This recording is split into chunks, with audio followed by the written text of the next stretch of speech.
Hey everybody, welcome to BS session 66. I don't have anything witty. Kris is on the road in the dark. I don't know, you got your lights on there, Kris? Can't even see dash lights. I'm also And have nothing witty, but I'm a little sketchy, but yeah, I'm good to go. all right, stay tuned. But some of these bullets, as you saw, have an incendiary device on the tip of it, which is a heat-seeking device. What you just said is one of the most insanely idiotic things I have ever heard. Everyone in this room is now dumber for having listened to it. Welcome to your weekly dose of BS, the Holistically Speaking podcast.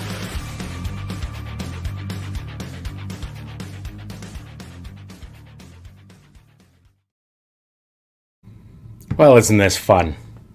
Yeah, you're gonna have to read all the comments tonight. I'm not gonna be able to see a damn one.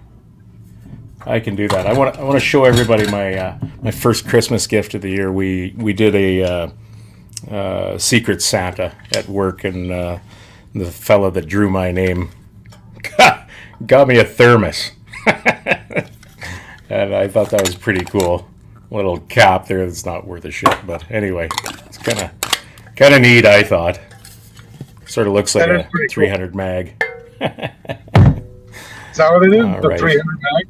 No, I don't know. It just kind of looks that way, I suppose. So. With a 125 in it or something. All right. Put all kinds of chili in there. Absolutely. Okay, we're brought to you tonight, as always, by EM Precision Rifles in Leduc, Alberta, building Canada's finest precision rifles. Commission a build today at emprifles.ca. Bolt Action Coffee, bringing specialty coffee to the precision shooting world. Order coffee and merchandise at boltactioncoffee.com. Call sign 66, Canada's best rifle training. Welcome to the Brotherhood. Book a course with them at callsign66.ca. Odell Engineering. Pick up a Canuck shotgun or a Bergera rifle from your local distributor and tell them Phil sent ya. Look them up at odellengineeringltd.com.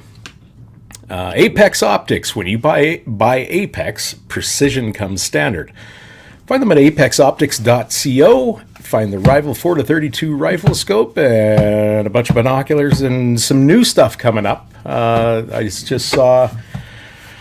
probably on Instagram. I'm rarely on Facebook anymore. Something's coming up right away. They're making a new announcement as far as I could tell.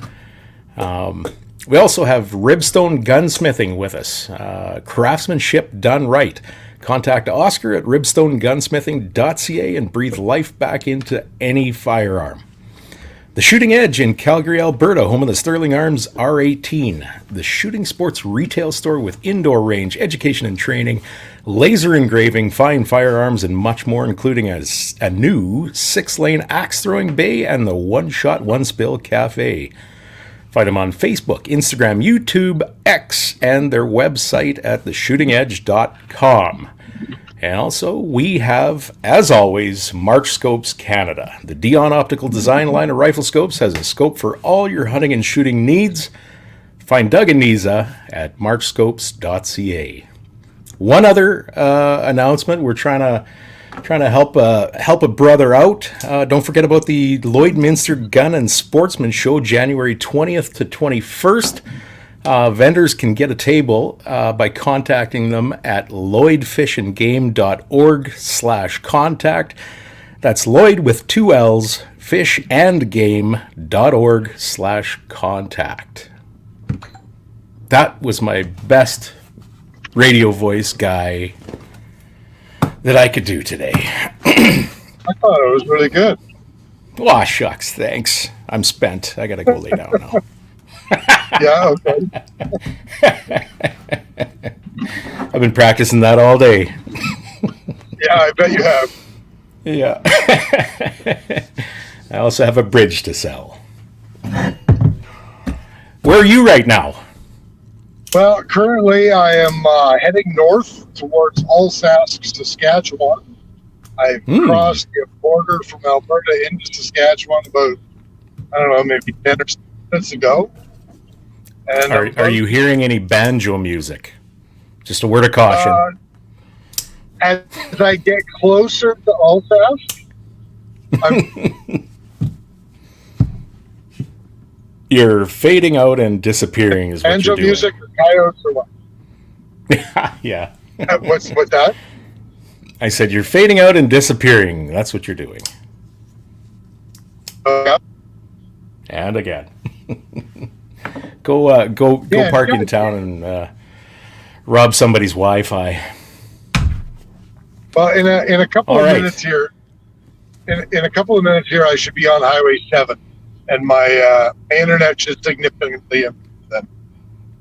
Okay. Give me a second. I'm just getting asked for a link here. Didn't ask for. Hey, that's a gear. A Good link. thing I didn't hit it. Say That's again. another gear. Good thing I didn't hit that one either. Careful now. You don't want to tempt karma. No, I don't. That's like Jens and I when we were heading back from when we were heading back from Vegas last year from SHOT Show. We stopped in Butte, Montana. Got a couple hours sleep and hit the road again. And we were talking that, oh, geez, we haven't seen any wildlife. That's pretty good. And I'm like, yeah. I'm sitting there driving and, yeah, I hope this continues. And all of a sudden there's this 5x5 bull elk on this curve that we went by him probably 8 or 9 feet away. That was a bit of a wake up. Those are You the don't want ones to that tempt fuck your stuff like butt that. Yeah, no kidding. Well, I mean, it was your car, so no real big deal. We had we're driving along just east of Drumheller a couple hours ago. I've got one of my employees with me, and he looks like far over the right, talking like probably 600-700 meters into the field off on the right was a herd of antelope. Oh, yeah. So it has me look over to the right, and just as I look back, there's this big fucking antelope right in the middle of the highway. I'm like, that's why I don't look at the ones over there in the field, because I got to be looking at the ones in front of the road. Right, yeah. It's funny, we were talking about do you hear banjos? Derek Latuska, or Lestuka, sorry, Derek, I can't pronounce your name. He says, or accordion music. Those are the outer reaches of the garlic belt over there. Hey, Vanya's. I can't read what Vanya's saying. What's he saying? He's saying hello from warm-ish Montana. I heard the other day that it was 17 above 0 Celsius in Calgary, Alberta. Isn't that something? Oh, when I was there. Oh no, it's a little bit chillier than that today. It's been hanging around like +2 to -2, give or take. I want to know what Vanya's doing in Montana. There must be a look at this shootout. creeper here. Oh, Yeah. we got a baby what a on the creeper. podcast. Hi guys, Nancy Vasquez Valle. Can we report her? She's been creeping me for a while now. You can just block her if you want. Oh, I don't think I should do that. I'd probably hear about that when I got home. So we kind of touched on this a little bit before we hit the live button, and 1AB is he's pretty active in the chat already, even before we hit go. And he says he must have been watching the proceedings today, or whatever the hell you want to call it, the meeting, the reading for Bill C-21. It's in its third reading right now. I know that the CCFR posted up the video. It was over 2 hours long. I didn't even bother trying to listen to any of it through my workday. But he's saying the first thing he says is get your PMags while you can. They're banned, apparently. So that's going to be interesting. So that's Kris, you want to explain that, I guess? Well, and I'll be the first to admit that I haven't been paying out. And I just hit a bump and then my camera pointed downward. I'll be the first to admit that I Just so you guys know, like This is turning into a different video, isn't it? I'm doing the show off of my cell phone, and I've got like a clamp and cell phone like video camera holder system. Oh yeah. And I've got the clamp attached to my rear view mirror. Well, that's what it is. My rear view mirror pointed down, not the camera. There we go. Okay. Okay. So I'm not. I'm not an expert. I haven't been following it as closely as I've followed other things in the past. So that's my caveat. But it's my understanding that C21. They've included the provisions for whatever bullshit wording they're using this week to ban any magazine that is capable of being modified to hold more than 5 rounds. Right. Something like that. Awesome. You know, it sucks, but I think that stuff's going to go through. It's in the Senate, so. Yeah. Yeah, unfortunately, I think we're fucked that way. I don't know. I don't know. They didn't they come out a couple 3-4 weeks ago that the amendments weren't going to be included, more or less, just so they could push the base C21 through. I remember hearing something about that, but I mean, with everything that they've been doing, it's difficult to tell what's going through and what's not with the level that I'm following it.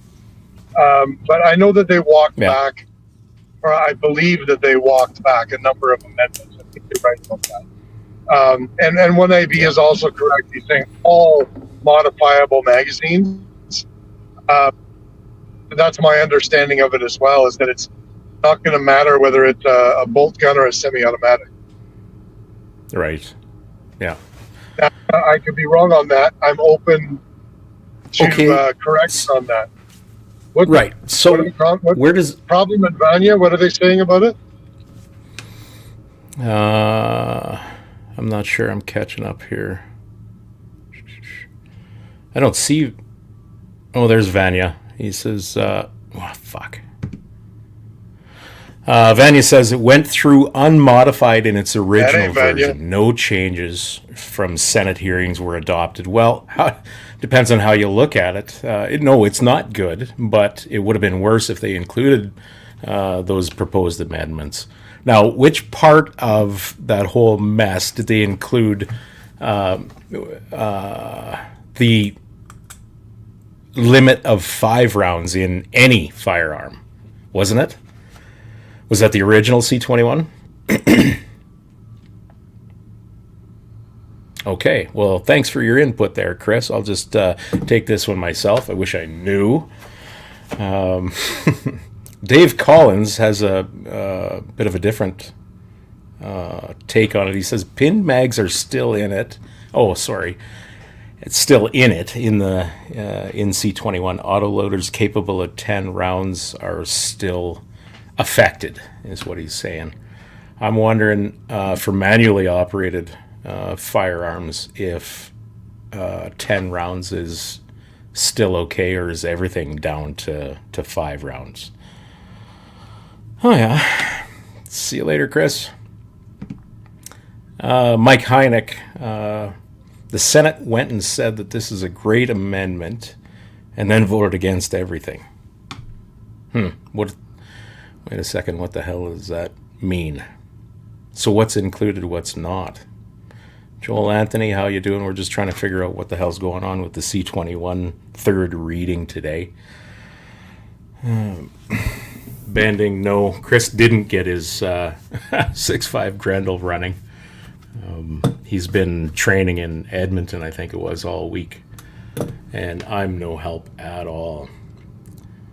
You guys help me out there. Oh, they didn't amend anything. Interesting. Can you hear me, Kris? Yeah, I can hear you. Coming at you live from the highway. Occasionally. Occasionally. This is what we should call the podcast, the Occasionally Podcast. The occasionally speaking podcast. Right. Yeah.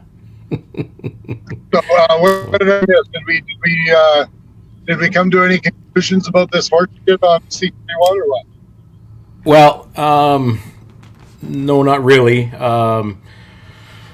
Apparently, the pin mags are still affected for any firearm.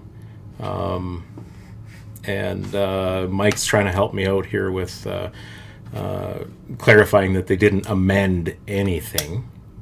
So it's the original, what do you say, root C21 that they're pushing through. So, it was kind of predictable anyways. I thought that that those amendments were kind of a smoke show where, or at least this is what went through my head initially when they proposed them, that we'll just throw a bunch of shit out there, and if some of it hooks, let's go.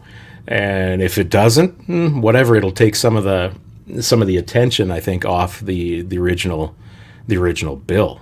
Now I don't know if that was the plan all along or not, but well, I think genuinely they wanted to put originally. I think they genuinely wanted to weasel the semi-automatic amendments in there. But for sure, obviously they got so much pushback on that they at least still wanted to get this part of it. It's to me, it was a bit of a distraction technique, honestly. Yeah, probably. What's really interesting though is like they're, even as this is, if I'm understanding this correctly, and it's going to be all magazines over 5 rounds, they're now fucking with PRS. Like they're fucking with bolt action sports now. Yeah, do you think that matters to anybody? Well, I mean, aside from the sportsmen. Well, exactly, right? Right. Yeah. What size magazines do they use in things like F-class? They don't generally. They don't. Okay. Yeah. Typically all single shots. Okay. So, yeah. Same with the LR. So this passes, and we can't even do the old service rifle bolt action shit that they do in Europe. I know. Yep. 100%. So I don't know what the hell's they're literally going to be banning Lee Enfield 303 magazines. Well, is that the way, or are they just saying anything that's pinned, anything that if you remove a device could increase the capacity, like it has the capability to hold more ammunition, or like in the like what I have and fuck everybody else has, that they've got a bunch of 10-round AI mags for our bolt rifles. Are those affected? Yep. Well, that's my understanding that they would be. Yeah, I think that's how it was written into C21. It was just a flat, cannot hold more than 5 rounds, straight across the board. So yeah, which is supremely piss poor legislation. As though they give a fuck. Yeah, well, that's true. A couple other comments here. Derek.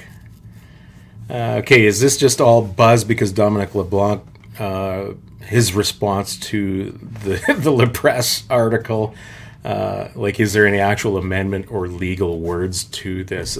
He's talking about that dope that went and bought a magazine illegally, or bought a magazine and drilled out the rivet. He's the guy that made the statement that it takes like 8 seconds and never got charged or fuck all. Like, he clearly did something illegal, prohibited, is now in possession of a prohibited device, I think. My understanding that there's some sort of leeway there for journalists. Research, right? Research. Well, watch me conduct research out in the field. Yeah, as far as I understand, it's the same thing when they're doing these undercover investigations and drug investigations. Like, I believe that there's some leeway there for them in terms of journalism, so long as it's done with the authorities. Well, whatever. I don't know. I'm not saying skeptical. that there necessarily should be, but Right, right. Dave Collins brings a little more clarity. He says the 5-round stuff may come in with regulations for other than centerfire autoloaders, but right now it's just centerfire autoloaders. Oh, so it's not. Yeah, I wasn't sure about that, whether it was going to affect rimfire or not. Mm-hmm. But it's autoloaders. That's what Dave's saying. Yeah. Okay. All right. Well, I mean, that's good. Well, we'll see. I mean, yeah. Not, but kinda. I mean, yeah. So what happens then? Like, is everybody going to go hand in their 5-10 round magazines? 10 round magazines pinned to 5, 30 round magazines pinned to 5, whatever's out there. Like, I think that's what they're expecting. They can expect that, I suppose. I think they're going to be quite proud with themselves that they just killed companies like Cross Industries. Right. Like, those poor bastards are out of business. Like, what are they going to do? Well, I don't know. They go to 5-rounders, redesign, and go to a max capacity 5-rounder and make it, I don't know, make it multi-stackable somehow. I don't know. Yeah. So it's crazy. I was having a conversation earlier today, and the person I was talking with was mentioning, it would be so much easier if we knew when the next election was going to be. Yeah. Yep. For sure. Yeah. But I mean, we're literally doing this idiotic musical chairs dance. The NDP's propping them up, and when the NDP refuses to prop them up, then the fucking Bloc Québécois slides in for the last minute save, and then the very next issue, the Bloc Québécois right. doesn't support them, and the NDP slides right back. It's like they're fighting over which one of them is going to come and hug the Liberals' nuts next. Yeah, that's the thing. They're all fighting for a fucking suck at that tit. I don't know, like. Anyway, I didn't mean to get all depressed with everybody. We did last week promise everybody a bit of an announcement. But before we do that, I would like to relay a story. So, all right, story time, everyone. We need to have some sort of it's some sort really of chime or something to get in that. Wait, here. This is the best I could find. I've got balls of steel. I've got balls of steel. I've got balls of steel. No loop. Stop. Now you forgot to take it off. Man, I haven't used that soundboard in so long. Here's everybody's favorite since we're in the mood. Yeah. Like drink box water bottles things. Anyway, I'm not so much telling a story as I am just relaying what I did today. So getting mixed messages here. But carry on. No, it's still first it was a story, then it's not so much a story. Well, it's still kind of a story. Okay. It's a story about what I did today. We've been talking for the last couple of weeks about the Shooting Edge's new axe throwing bay and yes, the so-called one shot, one spill cafe. Mm-hmm. So I went to the Shooting Edge today because I was driving through Calgary. And I stopped in and said hi to JR and talked to him a little bit. And he was gracious enough to show me around. And their axe throwing bay is amazing. Oh, really? We have an axe throwing place in Saskatoon, and it's nice. It's really rugged, and basically what they do is they get these big wooden boards that they paint targets on, and then you're throwing the axes at the targets. Well, JR has these wooden backers that you're throwing the axes onto, but they have projectors for the targets. Oh, I got you. Yeah. So they project the target on, and not only is it just a projected target, but you can play games. Oh. So you can have the Liberal cabinet run by on your target board. You can have the what? The Liberal cabinet run by on your target board. Well, I don't know if they can do that. But they've all got screens above the axe throwing area, and you can put your team down and keep score just like you would in bowling. And they have various different targets and games that you can play in their axe throwing band. Now, I'm sure they're not the first ones to do that. It's just the first one I've seen, so I thought it was really cool. Nice. How's that going for them? Lots of interest? Good, yeah. Say again? I said, how's that going for them? Is lots of interest in that? It seems like it. It seems like they're getting a lot of grouped corporate events and all kinds of stuff. Am I frozen? Oh yeah. No, you're all right now. You've been kind of cutting in and out a little bit, but. Well, I'm gotta be getting close to Kindersley here. I gotta get some reasonable internet eventually, right? Right. Yeah. I mean, come on! It's the 21st century. Oh well, I'd write a letter if I were you. Honestly. I'm considering it strongly. So anyway, after he showed me around and we threw a couple of axes, we went into his one shot, one spill cafe, and we had some nachos. Wow, they're doing a really good job with their restaurant. You're going to lose me here. I'm going into a valley for 5 seconds. You're probably going to lose me, but all right. But they're loaded nachos. If anybody's living in Calgary and you just want to go have some fun food, go to the Shooting Edge and try their loaded nachos. They are amazing. And ask you hear that, Nancy? We're going. Yep, and ask for the spicy salsa too. Do they give you more than just those little paper dishes of salsa? I can't stand it. Who eats an entire plate of nachos with a tablespoon and a half of salsa? No, they got those big plastic cup bowl things. I don't know what you call them. The water bottle drink box thingies. Those things, yeah. Oh, yeah. Okay. they're not massive, but they're not the tiny ass little ones. Yeah, that's ridiculous. I wrote a letter for that once too. But what they do though, you go to most restaurants, you get loaded nachos, and you'll get cheese, maybe you'll get jalapeno, and you might get some tomato and some green onion thrown on top of it. Right.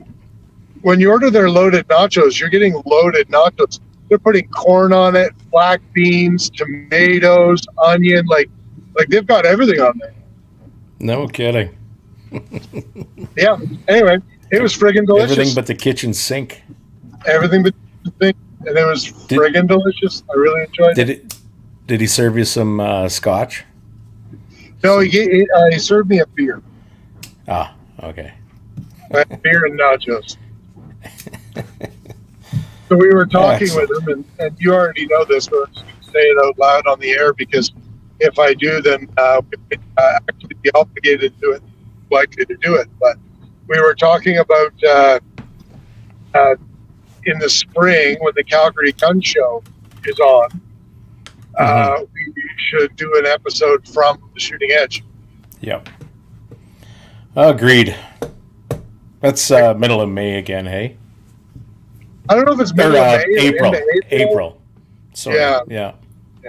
It's around Easter time. Mike Hynek says the key to good nachos is layers. He's like an onion. I think 3 layers for nachos is best. The bottom layer, you don't put anything on. The middle layer has to have your cheese, veggies, whatever you're putting on. And your top layer has to have whatever you're putting on. The reason I say that is because your bottom layer, you need some nachos that catch the grease of everything else that you can just eat salsa with. It's just an absorbent layer, is what you're saying. It's an absorbency layer, yeah. But it's made to dip your. That's what you use your salsa for. I gotcha. So we're just talking about the date of the Calgary Gun Show, and I can see Jens's scowl. Like I'm right here beside him. He pipes up. He says, "Probably at ELR practice time." Yeah, probably. Yeah. But I mean, yeah, we haven't managed for. As long as we're being pessimistic about it. Yes. Well, is there any other way? And by the way, Yukikazi just let me know that he doesn't know what nachos are. I know that you know that you know that I know. Easter weekend. Easter week, Good Friday, and Saturday. Okay. Yeah. Why do they do that on Easter weekend? I don't get that. I don't know either, but was it Easter weekend last year? Yeah, and the year before. Was it really? Oh, sorry. The year before I thought was the 15th, but maybe I'm wrong. It's always that Easter weekend. I don't know why the heck I forgot that, but Yuke's angry at you now. Jens is angry at me. My sister's Mexican. I know how nachos work. Yo. You know what he basically just said to me? I'm not racist. I got friends that are black. Sure, if you want to interpret it that way, fine. Yeah. Anyway. All right. So, what do you got planned for the next couple of weeks? Say again. Sorry, what? No, you go. I was just wondering what you got planned for the next couple of weeks. You're heading home now, just in time for the weekend. I'm sure you're busy there as well. I'm just trying to think. I think I'm in the clear for the rest of Christmas. Is that up right? until the new year. Actually, I think I'm in the clear now until SHOT Show. Vanny's he's looking to get out of here. He says, "What's the announcement? Okay. Hurry up, make the announcement." All right. Should we do the announcement then? Yeah, let's do the announcement. For the last, what has it been, Kurt? About a year and a half now? Yeah, over a year anyway. Yeah, for sure. So basically, almost a year and a half. Almost a year and a half. So basically, during the pandemic, Kurt and I decided that we wanted to start a side hustle. And we were trying to determine what is something that people would be interested in. Legal. Eagle, what? Oh, that's legally. Legal. Yeah. Guys, we did not open a brothel. What we did do is decide that we're starting a knife company. You know, like every other podcaster does. Yeah, right. What we did for the last year and a half, we've been testing manufacturers, finding good manufacturers, learning about what we want to do, what we want to make, getting samples, blah, blah, blah, blah, blah. We've been doing the whole shebang. Switchblades, Vanya says. We've been doing the whole prison shanks, all the R&D that would be needed. We're making knives instead of sharpened toothbrushes. Yes. Custom made, though. Custom made, exactly. And you can choose. It's your choice of toilet paper and elastic color. I don't know. Christmas Chicken Ranch has a nice ring to it. Well, as far as that goes, we're calling the knife company Storied Knives. That is Right. Especially, guys being guys. I mean, we'll name our guns, for God's sakes. Everything we own has some sort of story to go along with it. And especially when it comes to knives. Everybody's got that story. They carry around, or they've got a pocket knife that their grandfather had. There's always a story that goes along with that. Or,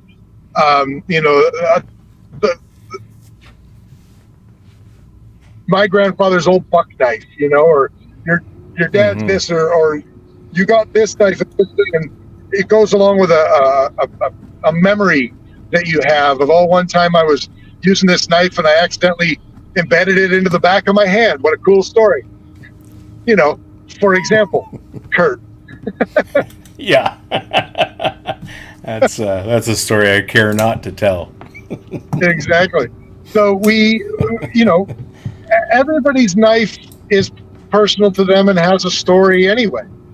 And so we decided that we would start a company. So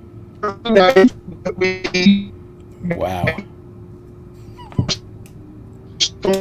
And the first, and that we'll be launching, we're calling it the Gardener. And the story behind this knife is the story of the warrior in the garden. And everybody is familiar, at the very least, with that phrase. And so many different variations. It permeates every aspect of the culture that we live in as people who want to be capable and responsible for their own lives. Right. And whether we're talking about, civis pacem parabellum, whether we're talking about, Jordan Peterson's quote that you cannot be a good man unless you are capable of and dangerous than a harmless man, good man, because they are dangerous, they are capable of violence, and they choose to keep it under control. It doesn't matter what version of that story you're familiar with. Obviously Miyamoto Musashi, the Book of Five Rings, that's where most people attribute the phrase, it's better to be a warrior in a garden than a gardener in a war. So that's the idea of this knife. It's a fixed tang, full tang knife with a G10 handle, Kydex sheath. Is designed as an everyday carry and a light fieldcraft outdoor knife. And will be kind of officially soft launching in January. We're not making it out of garbage steel. We're not making a super steel. This isn't the $400 knife or anything stupid like that. But it is a high-end steel. It's very good quality. And Joel's like, sold, I'll take two. I haven't even put the price yet. So we're really kind of excited to be starting this. And making it over the next couple of years, we'll come up with a number of different types of knives for different purposes. Them obviously, and to have first crack for anybody who would like to order the knives. Now, you won't have to pre-order them. We will have them, and we will ship them right away. But we'll be ready to really take those orders probably by next week. Mm-hmm. Do we want to share the website at this moment? moment? How well does it do picking out stuck 22 cases? We're going to have to make an extractor. Yeah, I would wager it actually would do pretty well. So I'll tell you this. Vanya's asking, where can we get some? We will have them available for order on our website, which, like I say, will be ready to take orders next week. So next week we'll, okay, I'm not going to lie. You can order them right now. The website is up.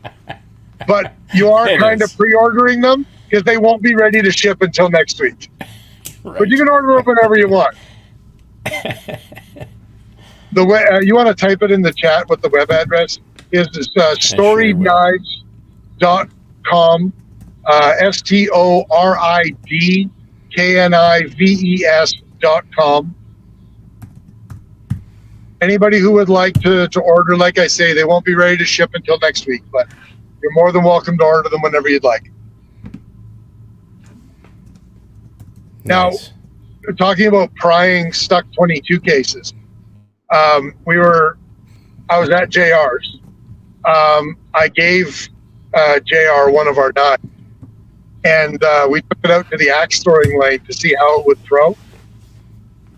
Nice. And I know nobody's really seen the product yet, so you can't tell, but it's not made for throwing. It's made for like camping and fieldcraft and stuff like that. So thanks, Vanya, appreciate it. Yeah, you bet. the rear end of the handle is a little bit thicker so that it's not sliding out of your hand, which makes the rear end a little bit heavier. And so it's not a good throwing knife at all. But what we did do is I whipped it against the backboard, and the back of the knife full on hit the backboard, bounced right back at us, and stuck in his carpet. Like blade burst into his carpet. Right. So we figured out two things today. The tip of the blade can embed itself into the carpet after being thrown against the wall, and it will not bend or snap. It's good research right there. And the other thing we figured out is don't bother throwing it unless you're just trying to hit someone in the head with something blunt. Potentially blunt. Potentially sharp. Potentially blunt, yeah. Or if you want to have it potentially come back at you and potentially embed itself in you. You know, I don't know how to feel about this. I'm so used to everybody shit talking me, and now everybody's looking at the website. Now you just invited it. Right. Well, no, everybody's looking at the website saying that they look nice, but I don't know how to handle it. Vanya. But does it come in orange, Vanya says? I'm pretty sure we can work something out. I think we can. I've been fooling around with that knife these last 3 weeks that I've been away at work, and now be careful because we're not ready to announce that one yet. But carry on. No, yeah, but the gardener. You know what? The way I was gonna leave it was just as it comes from the manufacturer. The edge on it, and it's pretty impressive. And I got fooling around with my other knives and sharpening them in that, and I just looked at that one. Well, let's see if we can do better, because what I wanted to be able to do was show people how they'll receive it, and I just couldn't. Right. These guys in my head just kept chirping, and I just had to go and improve the edge on it. And you know what? I'm pleased to say that it takes some work to get that edge tuned up really well, like as in good steel. It's good hard steel. Well, and that's always the trade-off, isn't it? It is, for sure. Yeah. Well, and I don't mind telling everybody, it's made from 9CR18 steel. Right. It's a good, high-quality steel. It's not a powdered steel. It's not a super, it's not one of those super alloy steels. But I mean, it's a $100 knife. It's not a $400. Right. It's priced appropriately, and it's good steel. I took mine out hunting, And you didn't put an edge, or like you didn't touch the edge, did you? no, well, but I'll say this: like mine. When I took mine out of the box, mine was shaving the hair off the back of my hand, and that's good enough for me.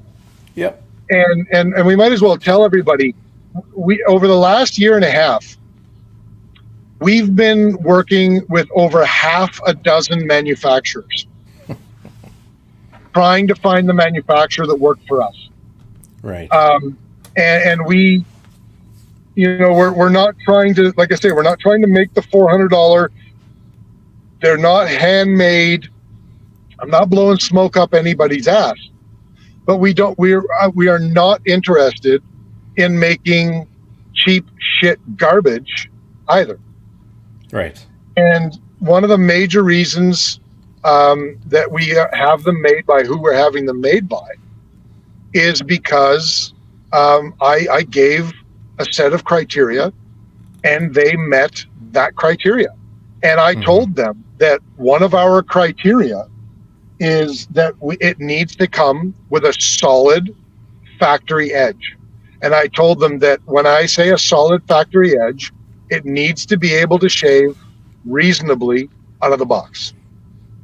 And they've met that. I've probably, at this point, we've quietly been handing them around to people in our immediate circle. I mean, yours shaved hair out of the box, mine did. And I've tested probably 20 or 25 more of our knives out of the box. And they all, to one level or another, have shaved hair out of the box.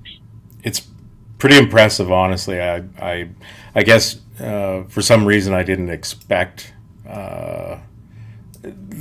that exactly, but taking some work to sharpen. Yeah. I'm impressed with it. So yeah, I'm looking forward to doing like something that with it.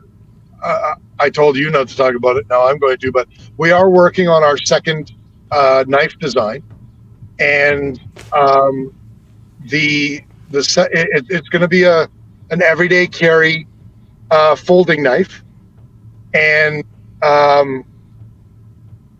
it will be made of an even higher quality steel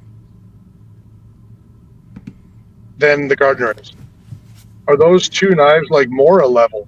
Dude, Mora typically does not use extremely hard steel. Moras are, I actually have a Mora. I used a Mora to skin my deer a number of years ago. And Moras are typically very easy to sharpen, which is why a lot of people like them. They can just put it on a quick whetstone, even in the field while they're field dressing their deers. So they're super easy to sharpen. But the flip side to that is their steel is not extremely hard. They don't hold an edge extremely well. And that's not a knock on Mora. That's the trade-off. You can either sharpen it super easy and fast, or you can have a good edge. And there's all varying degrees, of that theme, right? I'm not familiar with Mora knives. When the moon hits your eye like a big pizza pie, that's a Mora? Well, that would be Italian. These guys are Swedish. Oh, sorry. I'm way off then.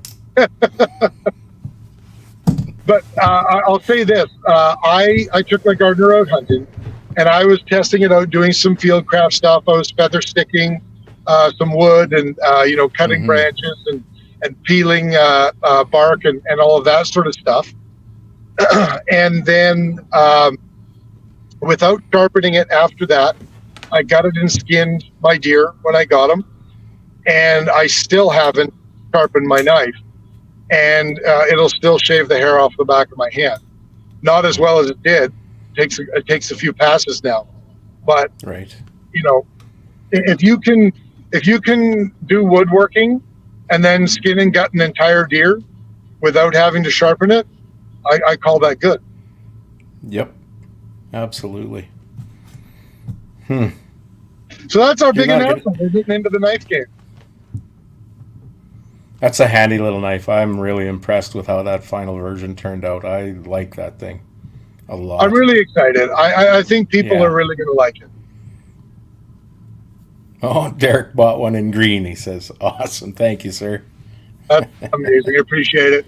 The green was what I'm using. I really like the green. Yeah. What's funny, so we did it in brown, and the brown handle came. Like once Say I that again, received, Kris. You kind of broke up. Oh, sorry. We have it in a brown handle as well. Mm-hmm. And when the brown handle came, I looked at it and I'm like, this isn't my kind of brown. It's a real muted, almost like a mocha brown. And I got some samples in, and I'm just showing them around in my circle, and I'm showing them the three colors we have: black, green, and brown. And I had a bunch of people like, "Oh, that brown one looks really nice," and I was like, "Really?" I was super surprised that, but a lot of people seem to be liking it. Okay, we didn't mention Maybe this. you're just not a brown guy. I guess I'm just not. Yeah. I think orange would be great too. And you know what? We've had a lot more requests for that than I thought we would. Right. So I'm thinking that eventually you'll probably see it in orange. Our second design that we can't say too much about right now, but the folder that we're working on, we are intending to do an orange in that already. So that definitely will be. If we keep getting requests for orange for the gardener, then I mean that surprises me. I never even thought of that. Just no purple or pink. Say that again. Joel's saying first responders pocket have a flip out hook for cutting belts. Same idea with an extraction hook would be cool. That is cool, actually. Oh yeah, interesting idea. Yeah. Mm-hmm. Okay, so here, Derek says much less losable. Okay, I'm going to put this out to our listeners. We have a version of the gardener with a bright blue and a bright purple handle. It's the same knife, but the branding is different. If anyone would want that knife, but they would like it with a bright blue or a bright purple handle, then send me a message and I can arrange that. And if you would like to see it, send us an email, info@bspodcast.ca, and I'll send you a picture of what it looks like. What's you saying? Yukai Kazi is saying, dude, my EMT knife is heavy due to belt cutter, window breaker, and sturdy blade. Something lighter but reliable would be amazing. Yeah. That's have suspenders for that loadout. I don't know what, I can't envision what he's talking about. He should send us an email with a picture of you. Yeah. I just cutter, don't know window breaker, and sturdy blade. Yeah. Sounds like a big old multi-tool.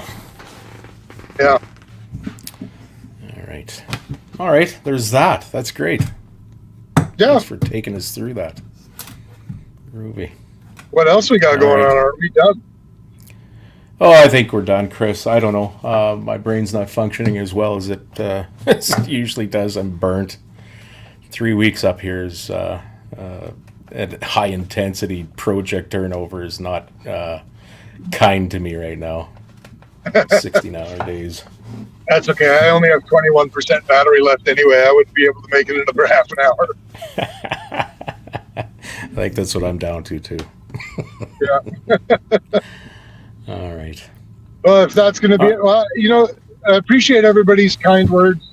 You never know how these things are going to be received, and I'm kind of excited for everybody that does want to get one. I'm excited to get them in your hands, and obviously we want to hear your guys' feedback, the good, the bad, and the ugly. But I really do think that that people are really going to like this knife. We spent a good lot of time making sure that we can get a a good quality knife in people's hands. So, Yep, I'm personally impressed. That takes a lot. well, that's good because All right, you're well- part of the company. So, if we can't get buy-in from you, then we're in trouble. I suppose, hey? All right, close out. Yep, give her. All right. If you haven't already, check us out at www.facebook.com/BS podcast. Leave a review, send us an email, let us know how you're doing. Don't send nudes, please. Uke. Send us an email at info@bspodcast.ca if you're so inclined. And again, thank you to our amazing sponsors. Without you, we wouldn't be able to do this. Shane and Steve with EM Precision Rifles, Miles Carey and Cappy with callsign 66, Duncan and Rob at Bolt Action Coffee, Phil Odell and crew at Odell Engineering, Doug and Niza with March Scopes Canada, Vanya and Carly with Apex Optics, Oscar with Ribstone Gunsmithing, J.R. Cox at the Shooting Edge, and everybody there at the One Shot One Spill Cafe. Thank you in a measurable amount. Thanks for joining in, everybody, and we will see you again soon. See you next. But some of these bullets, as you saw, have an incendiary device on the tip of it, which is a heat-seeking device. What you just said is one of the most insanely idiotic things I have ever heard. Everyone in this room is now dumber for having listened to it. Welcome to your weekly dose of BS, the Realistically Speaking podcast.